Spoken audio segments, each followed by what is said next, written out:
आप देख रहे हैं एनसीआर समाचार। और इस वक्त मैं आप देखिए ये अटल टिंकरिंग लैब शासकीय उच्चतर माध्यमिक विद्यालय पटेवा, जो वर्तमान में सेजिस पटेवा के नाम से जाना जाता है। यहाँ के होनहार छात्र टाकेश्वर डरसेना, ये 12th क्लास के बच्चे हैं और इन्होंने इतना बेहतरीन अपना प्रोजेक्ट बनाया है। वेस्ट मटेरियल, जिसको हम लोग घर में रद्दी बोलते हैं, रद्दी के सामान कूड़ा है, कूड़े में डाल देते हैं, ऐसे कूड़े के सामान को इकट्ठा किया।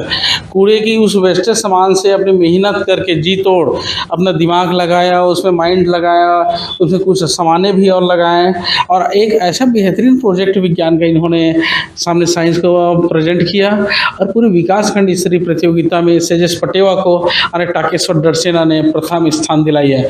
आए हम जानते हैं टाकेश्वर डरसेना से इस प्रोजेक्ट को बनाने की प्रेरणा, इस प्रोजेक्ट के लिए जो कूड़ा करकट क्या क्या लगाए हैं, जिसे हम लोग कूड़े में करकट में फेंक देते हैं, बोलते हैं ये तो हमारा कोई काम का नहीं है, ये टूट गया सामान फेंक दो। लेकिन वैसे टूटे हुए सामानों को इन्होंने संजोकर उसका एक ऐसा रूप तैयार किए कि जो बेहतरीन दिखने लायक था। पूरे जिला स्तर में टॉप स्कूल में आने में इसका जो श्रेय है, इसके साथ यहाँ के जो प्रधान साहब प्रिंसिपल हैं, जिसके नेतृत्व में इन्होंने ये सब काम किया। हम सर से मिलेंगे, अभी तो पहले टाकेश्वर से चर्चा करते हैं। टाकेश्वर डरसेना जी, आपने जो ये प्रोजेक्ट बनाया वेस्ट मटेरियल से, वेस्टेज सामानों से, इसके बारे में क्या कहाँ से प्रेरणा मिली, आप थोड़ा सा बताएंगे? मैं सिर्फ टाकेश्वर डरसेना, मैं कक्षा 12वीं विज्ञान का संकाय का छात्र हूँ। हमारे प्रोजेक्ट का नाम है फ्यूचर ऑफ वेस्ट मैनेजमेंट, जिसका मतलब होता है अपशिष्ट प्रबंधन का भविष्य। जैसा कि आप सभी भी जानते हैं और हम लोग देखते भी हैं कि हमारे आसपास में कचरे को इकट्ठा तो किया जाता है, उसके बाद उसका क्या किया जाता है, सिर्फ फेंक दिया जाता है और कचरा वैसे का वैसा ही रह जाता है। इससे मेरे को ये आइडिया आया कि जो कचरा हम बाहर में फेंक रहे हैं उसको हम कैसे उपयोग करके उसका रीयूज़ कर सकें और जो अपशिष्ट की वजह से प्रदूषण होता है उसको हम कैसे कम कर सकें। तो इसमें हमारे मेन बहुत सारे। अच्छा, ये बताइए, इसकी जो अपशिष्ट पदार्थ है, जो कचरे गली में फेंके जाते हैं, आपकी सोच बेहतरीन है कि देश को स्वच्छता भी मिलेगा, क्योंकि हमने उस वेस्टेज सामान से एक प्रोजेक्ट बनाया है, वेस्टेज सामान का उपयोग भी हो गया, वहाँ से कूड़ा भी हट गया, तो 2 फायदा मिल गया। इसकी प्रेरणा आपको कहाँ से मिली? मेरे को प्रेरणा तो यही सामान्यतः अपने गांव से ही मिली है। बिकॉज मैं देखता हूं कि जैसे कि हमारे गांव के आसपास में कचरा को इकट्ठा तो किया जाता है, लेकिन इकट्ठा करने के बाद उसको एक निश्चित मैदान पे ले जाकर खाली कर दिया जाता है और कचरा वहीं का वहीं रह जाता है। आपके द्वारा निर्मित इस प्रोजेक्ट को आपने क्या नाम दिया? मेरे द्वारा इस निर्मित प्रोजेक्ट का नाम दिया है मैंने फ्यूचर ऑफ वेस्ट मैनेजमेंट, यानी कि अपशिष्ट प्रबंधन का भविष्य। मेरा ये प्रोजेक्ट बनाने का मेनली टारगेट यह है कि जैसे कि देखा जाता है कि हमारे क्या बोलते हैं नगर निगम वाले जो अधिकारी वगैरह होते हैं, कई जगह का डस्टबिन भर जाया रहता है, ना तो उसको समय से खाली किया जाता है, और कई जगह ऐसा रहता है कि डस्टबिन खाली का खाली रह जाता है, लेकिन उस पर जबरन के वहाँ पर जाकर जो ईंधन होता है उसका खपत किया जाता है। इससे बचने के लिए जो प्रोजेक्ट है वो अच्छे से काम करता है। इसको हम घरों में ईंधन के रूप में उपयोग कर सकते हैं और कंपोस्ट होने के बाद जो मटेरियल बचेगा उसको हम खाद के रूप में यहाँ पे खेतों पे उपयोग कर सकते हैं। और उसके बाद जो ड्राइवर लेकर जाएगा सूखा कचरा लाइक प्लास्टिक वगैरह, उन सबको हम डायरेक्ट फैक्ट्री में क्रश करने के लिए डाल देंगे। फैक्ट्री में क्रश होने के बाद जो मटेरियल बनेगा उसको हम रोड बनाने के लिए उपयोग कर सकते हैं। और क्रशिंग के प्रोसेसिंग के दौरान में जो क्रश का प्रोसेस रहता है उसमें बनता है इलेक्ट्रिसिटी। उस इलेक्ट्रिसिटी को हम घरों में विद्युत के रूप में उपयोग कर सकते हैं। इस तरह हम कचरे का उपयोग करके जो कचरा प्रदूषण को बढ़ा सकता है उस प्रदूषण को हम कम कर सकते हैं, और जो हमारे बायोगैस से नई ऊर्जा बन सकती है उसको उपयोग कर सकते हैं, और इलेक्ट्रिसिटी से जो विद्युत ऊर्जा आएगा उसकी भी हम पूर्ति कर सकते हैं। हमारा यहाँ पर लिखा हुआ है फ्यूचर ऑफ वेस्टेज मटेरियल। तो इसमें जो रॉ मटेरियल है, जो वेस्टेज मटेरियल है, वो कहाँ से फ्लोर होके कहाँ फिनिश होगा और उसका आगे डेवलपमेंट क्या होगी, ये थोड़ा बताने की कोशिश करेंगे। जैसे कि यहाँ पे ये कूड़ादान भर गया, यहाँ पे तुरंत शो होगा कि कूड़ादान भर गया। उसके साथ साथ हमारे क्या बोलते हैं मोबाइल में मैसेज आएगा कि वार्ड नंबर 1 का जो कूड़ादान है वो भर चुका है। उसके बाद हमारे मतलब ये है इस प्रोजेक्ट में, जैसे ward number 1, ward number 2, ward number 3 जो आपका बना हुआ है, जिस प्रोजेक्ट वार्ड का कचरा या कूड़ादान भर जाएगा वो आपको यहाँ डिस्प्ले में शो करेगा कि ये आपका भर गया है, ऐसा कहना चाहते हैं? हाँ, जैसे ही डिस्प्ले में शो करेगा उसके साथ साथ हमारे मोबाइल ऐप पर कि वार्ड नंबर 1 का जो कचरा भर गया है उसको जल्द से जल्द खाली किया जाए। उसके बाद नगर निगम का जो चालक रहता है वो वार्ड नंबर 1 से कचरा को लेकर जाएगा और सीधे हमारे यहाँ पे जो लिखा हुआ है वेट वेस्ट और ड्राई वेस्ट, यहाँ पे अलग अलग कचरे को डाला जाएगा। वेट वेस्ट को यहाँ पे डालेंगे, वेट वेस्ट से जो गीला कचरा रहेगा वो डायरेक्ट हमारे प्लांट में आएगा। प्लांट में यहाँ पर जो वेस्ट रहेगा उसका कंपोस्ट होगा, फिर कंपोस्ट होने के बाद उससे बायोगैस का निर्माण होगा। बायोगैस को हम अपने घरों में उपयोग कर सकते हैं खाना बनाने के लिए। उसके बाद कंपोस्ट से बचेगा खाद, खाद को हम अपने खेतों में उपयोग कर सकते हैं। और उसके बाद जो रहता है ड्राई वेस्ट में लाइक प्लास्टिक वगैरह उन सबको हम फैक्ट्री में क्रश कर सकते हैं। क्रश करने से जो भी मटेरियल बचेगा उसको हम सड़क बनाने में उपयोग कर सकते हैं। और क्रश के दौरान जो क्रशिंग होगा उससे इलेक्ट्रिसिटी भी जनरेट होता है, उसको हम घरों में विद्युत के रूप में उपयोग कर सकते हैं। क्या मतलब ये आपके द्वारा बेहतरीन प्रोजेक्ट है। अच्छी ये बताइए, इस प्रोजेक्ट बनाए हैं, अगर इसको फाइनल रूप देना चाहें अगर एक फैक्ट्री में, तो अनुमानित कितना लागत आ सकता है? अब इसको बनाने में प्रोजेक्ट में आपको आया होगा 5,000 से 10,000 रुपये की लागत जो भी, अगर हम इसको हकीकत में बदलना चाहें, जैसे आपका सजेस्ट पटेवा में एक ऐसे प्रोजेक्ट तैयार करने की सोचें, तो इसमें अनुमानित लागत कितने लाख का आ सकता है और कितना हो सकता है? प्रोजेक्ट भले बहुत महंगा दिख रहा है लेकिन ऐसा नहीं है कि इसमें बनाने में बहुत ज़्यादा लागत आएगा। ये मिनिमम 1 लाख के अंदर में ये प्रोजेक्ट तैयार हो सकता है। कोई भी एक कंपाउंड या एक वार्ड के लिए बनाने के लिए इसमें 1 लाख रुपए के अंदर में बना सकते हैं। हाँ, बनाया जा सकता है, बहुत सस्ते सामान लगते हैं इसमें। और ये जो आपको मोबाइल में मैसेज आता है या जो आपका टेक्निकल जो मीटर लगाए हुए जिसमें हमको बताया जाएगा कि ये वार्ड का कचरा भर गया, तो ये वाईफाई के माध्यम से है, इंटरनेट के माध्यम से है या वायरलेस है? ये वायरलेस है, मतलब ये देखा जाए तो अभी तो खैर हमने प्रोजेक्ट के रूप में बनाया है इसलिए हमने इसमें ब्लूटूथ का उपयोग किया है। भविष्य में जब इसको बड़े पैमाने में बनाना रहेगा तो हम इस पे ना डायरेक्ट इंटरनेट से यूज़ कर सकते हैं। ये अपना आत्मविश्वास बना के गए थे कि आपको चयन होना है, प्रथम आए दूसरा आए ये नहीं, लेकिन सिलेक्शन होना था, चाहे प्रथम स्थान आए दूसरा स्थान। आप अपने आत्मविश्वास के दम पे इतना बड़ा प्रोजेक्ट तैयार किए और उसी आत्मविश्वास ने आपको आज प्रथम स्थान दिलाया। मेरा पूर्ण विश्वास ये था कि मेरा प्रोजेक्ट जो है जिला स्तर के लिए चयन होना ही चाहिए। मेरे को ये पहले से कंफर्म नहीं था कि मैं प्रथम आ जाऊंगा। मेरा तो मानना तो ये चल रहा था कि पहला, दूसरा, तीसरा तीनों में से कोई भी आए, लेकिन मेरा जो चयन है ऊपर लेवल में होना ही चाहिए। हाँ, आत्मविश्वास जो है सबसे बड़ी ताकत होती है। अगर खुद में ही आत्मविश्वास नहीं रहेगा तो हम कुछ भी करें कोई मतलब का नहीं है, और आत्मविश्वास रहेगा तो हम हारते हुए मैच को भी जीत सकते हैं। अच्छा, आपने जो प्रथम स्थान चयन किया इस प्रतियोगिता में, विज्ञान प्रदर्शनी में, इसका पहला श्रेय आप किसको देना चाहेंगे? मैं इसका पहला श्रेय तो सबसे पहले अपने guiding teacher Bhisham Sinha sir को देना चाहूँगा, बिकॉज सभी चीज़ों के एक एक सामान को अच्छे से समझाने और कैसे कैसे उपयोग करना है उन सभी की जानकारी हमको उनसे ही मिला है। अच्छा, एक चीज़ आप हमको ये बताएंगे, ये मटेरियल इकट्ठा करने में क्या आपने स्वयं किया, अपने दोस्तों का मदद लिया या सर के सहयोग से सामान व्यवस्थित किए? इसमें देखा जाए तो मेरे दोस्तों ने भी मदद किया और सर की मदद से ही तो हमको सारे सामान अवेलेबल हुए। ऐसा रहता कि अगर हम खुद करते तो हमको तो सभी सामान अवेलेबल नहीं हो पाते। आप इसके अतिरिक्त भविष्य में और इससे बड़ा कुछ करने वाले हैं क्या? आपका सपना क्या है भविष्य के लिए?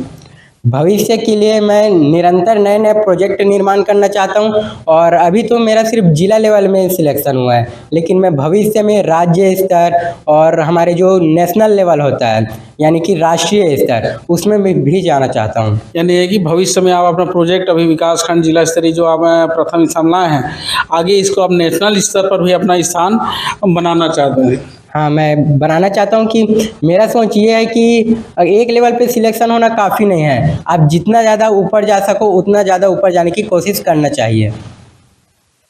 आप देख रहे हैं इस समय हमारे सामने हैं सजेश पटेवा के प्रिंसिपल श्री समीचर प्रधान जी, जिसके नेतृत्व में यहाँ के जो छात्र 12वीं के होनहार छात्र टाकेश्वर डरसेना, जो आज सेजिस पटेवा को प्रथम स्थान दिलाया है। वेस्टेज मटेरियल का कैसे हम इस्तेमाल कर सकते हैं, इस बारे में यहाँ के प्रिंसिपल से हम जानना चाहते हैं कि यहाँ के होनहार छात्र हैं, टॉपर हैं, स्कूल का नाम हो रहा है, आगे और क्या है इसके, यहाँ क्या क्या टॉप कर सकते हैं छात्र आगे भविष्य में, ये सारी चीज़ें हम यहाँ के प्रिंसिपल से जानेंगे।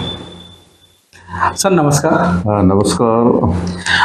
सर मैं आपसे ये जानने आया हूँ एनसीआर समाचार की ओर से कि आपके जो 12th के छात्र टाकेश्वर डरसेना, जिन्होंने वेस्टेज मटेरियल के इतना बेहतरीन प्रोजेक्ट बनाया और जिला स्तरीय में विकास खंड से पार करते हुए अभी प्रथम स्थान आया है, इस संदर्भ में आप आम पब्लिक को बताएंगे। देखिए, मेरा ये मानना है कि हर विद्यार्थी के व्यक्तित्व में एक साइंटिस्ट रहता है जी। और प्रिंसिपल हो, विद्यालय प्रबंधन हो, उसके मार्गदर्शक शिक्षक हैं, विज्ञान के शिक्षक हैं, उनका ये कर्तव्य होता है कि उनके भीतर के साइंटिस्ट को बाहर निकाला जाए। मायने ये नहीं रखता कि वो साइंस का है, आर्ट्स का है या कॉमर्स का है।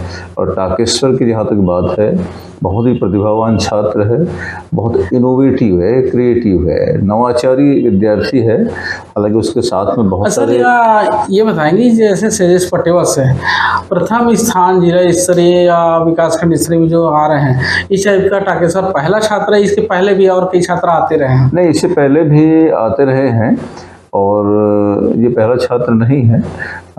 लेकिन बहुत अच्छा लगता है कि ये जो कंपटीशन है ये राज्य स्तरीय तक जाने वाला है और ये प्रथम स्टेज है जिसमें विकास खंड स्तरीय उसमें प्रथम आया हुआ है। सेजिस पटेवा के नाम प्रथम स्थान या द्वितीय स्थान में कोई भी जिला स्तरीय या राज्य स्तरीय कार्यक्रम में ला रहे हैं हर साल। हाँ, ये बहुत अच्छी बात है, हमारे लिए बड़े गर्व की बात है कि अब विद्यार्थियों की थिंकिंग प्रोसेस में काफ़ी विकास हुआ है। अब वो नए तरीके से सोचने लगे हैं। ग्रामीण विद्यार्थी हैं और मंझोले या छोटे परिवारों से भी आते हैं, लेकिन उनकी सोच, उनकी ऊंची उड़ान लेने की जो इच्छा शक्ति है लगातार बलवती होती जा रही है। अभी इसी कंपटीशन में एक और विद्यार्थी हमारा विज्ञान में ही आया हुआ है, सतीश मन्नाडे, जो कि आर्ट्स का विद्यार्थी है और उसने इस एक स्मार्ट डैम भी बनाया है। टाकेश को प्रथम स्थान मिला है अपने कैटेगरी में और बहुत ही इनोवेटिव छात्र है। तो ये एक प्रेरणा सबको, सभी एक सामूहिक प्रयास है सभी शिक्षकों का। मैं प्राचार्य होने के नाते मेरा तो कर्तव्य है ही, लेकिन हमारे शिक्षक काफ़ी मेहनत कर रहे हैं। तो भी आने वाला जो नेक्स्ट प्रतियोगिता है जिला स्तरीय, इसमें आप क्या उम्मीद लगा रहे हैं कि आपके स्कूल से फिर प्रथम स्थान में कोई आएंगे या नहीं आ पाएंगे? देखिए, उम्मीद तो हमेशा की जाती है, लेकिन ये भी एक सच है कि अन्य स्कूल भी अपने विद्यार्थियों के लिए काफ़ी मेहनत करते हैं। शिक्षक तो विद्यार्थी कहीं का भी हो, हमारे लिए गर्व की बात है। और हमारा विद्यार्थी आते हैं हमारे विद्यालय का, तो हमारे लिए बहुत अधिक गर्व। इसमें क्या है, अब जैसे कि अपन जिला स्तरीय माने या राज्य स्तरीय में, इतने 16 जिले हमारे राज्य में, 16 जिले में सभी स्कूल एक कंपटीशन रहते हैं कि अरे यार सेजिस पटेवा ही हर बार टॉप करता है, इस बार तो हमें टॉप आना है। हर जिले के स्कूल ये सोचते हैं, तो इस बारे में आप क्या कहेंगे? नहीं, ऐसा तो कभी कभार हो जाता है, लेकिन सबको मालूम है कि सेजिस पटेवा का पूरे जिले में एक खास स्थान है और हमेशा से ही यहाँ के विद्यार्थी, चाहे इस तरह कंपटीशन हो, चाहे खेल के कंपटीशन हो, चाहे हमारे पढ़ाई की बात हो, उसमें हमेशा टॉपर रहे हैं या सेकंड स्थान पर रहे हैं। पिछले समय जैसे इंग्लिश मीडियम में पिछले 2 वर्षों से हमारा 100% रहा है। हिंदी मीडियम में भी छात्र बहुत अच्छे रहे हैं, 90+% लाते रहे हैं। तो जो हमारे शैक्षणिक गतिविधि के साथ ही साथ सह शैक्षणिक गतिविधि है, उसमें भी विद्यार्थी बहुत हैं, अच्छे निकल रहे हैं, ये सभी जानते हैं। और सेजिस पटेवा का एक अपना स्थान है, जो भी सामग्री उनको चाहिए रहती है बेफिक्र होकर के उनको उपलब्ध कराई जाती है। ATL है हमारे पास में और ATL में स्वतंत्र होकर के उनको कार्य करने की स्वतंत्र स्वतंत्रता है और किसी भी समय जा कर के एक्स्ट्रा टाइम भी यदि वो देना चाहते हैं तो जो अन्य कर्मचारी हैं उन साथ में रहते हैं। मैं स्वयं रहता हूँ, शाम के 7:30-8 बजे तक तो मैं स्वयं रहता हूँ, क्योंकि विद्यार्थी जब तक करते रहें उनको करने दिया जाता है और पुरस्कार भी दिया जाता है जनप्रतिनिधियों के द्वारा और विद्यालय के द्वारा और जिला प्रशासन के द्वारा भी प्रमाण पत्र दिए जाते हैं।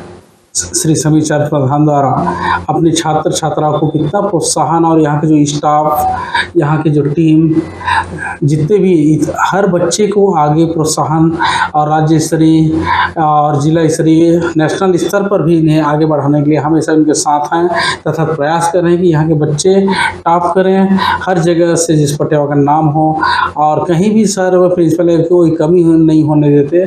सर के नेतृत्व में यहाँ जितने भी स्टाफ है पूरे सहयोग करते हैं कि यहाँ बच्चे हर प्रतियोगिता किसी भी जिले में रहे प्रथम स्थान आने का प्रयास किया जाता है। हमारे सर के साथ टाकेश्वर भी हैं। और सर आप ये बताएंगे टाकेश्वर जैसे कितने होनहार बच्चे अभी और आगे आने वाले हैं, यहाँ से निकलने वाले इस तरफ से हम बताएंगे? बिल्कुल निकल सकते हैं, क्योंकि हमने जितने भी प्रतिभावान छात्र हैं 10वीं 12वीं या 9वीं 11वीं उनको चिन्हांकित कर लिया है।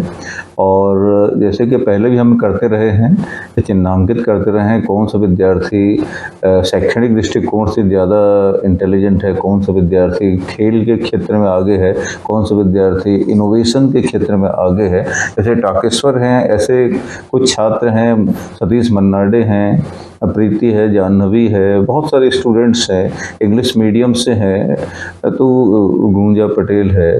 तो ये ऐसे विद्यार्थी हैं जो बहुमुखी प्रतिभा के हैं, चाहे वो शैक्षणिक दृष्टिकोण हो, चाहे शिक्षा के अतिरिक्त जो एकेडमिक हमको हम सह शैक्षणिक बोलते हैं उसमें काफ़ी आगे हैं। स्वयं टाकेश्वर 10th में हमारे स्कूल के टॉप 10 में उसका स्थान था, 85% था।